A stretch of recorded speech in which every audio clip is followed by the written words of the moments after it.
Well, the gentleman... No, if I can. 273,000 acres. 2/3 of those acres were heavily managed, thinned, clear-cut, or other managed industrial forest lands. They torched, and then the old growth along the Mackenzie River torched. We've never had fires like this before. The Mackenzie River is wet and damp, and those were old growth trees.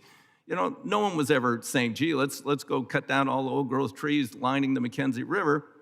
That wasn't the problem. It wasn't fuel buildup. It was that a utility didn't de-energize. The lines went down. This is not proven yet. 7 miles above Blue River, the wind blew like a blowtorch. It blew the wind through that city, that town. It's gone. It looks like Dresden. It's gone. Every house, everything is gone.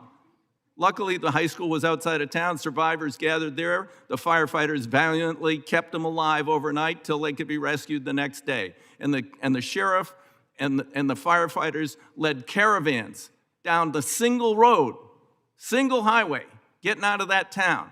Hundreds and hundreds of people, trees falling across the road, burning. Big, old growth trees falling across the road, burning. And they jumped out of their rigs, they cut them with chainsaws, and they pushed them out of the side, and they evacuated almost everybody. It could have been like Paradise, California. Yes, we need to manage better on our lands, but this stuff is far beyond the intensity of anything ever seen before. We don't get northeast winds at hurricane force. Never happened before.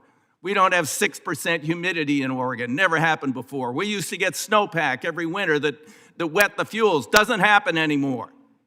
This is a little more complicated than saying, oh, there's some environmental laws stopping this. Let's invest in the HIFRA program. I supported it. The Enviros objected at the time. It's worked pretty darn well, except that we've put a pittance of money into it. We need to put billions of dollars into the HIFRA program, fuel reduction, and stop this stuff. With that, I would yield now to the next person on the list, who is Representative Carbajal. Thank you, Mr. Chairman. I'm glad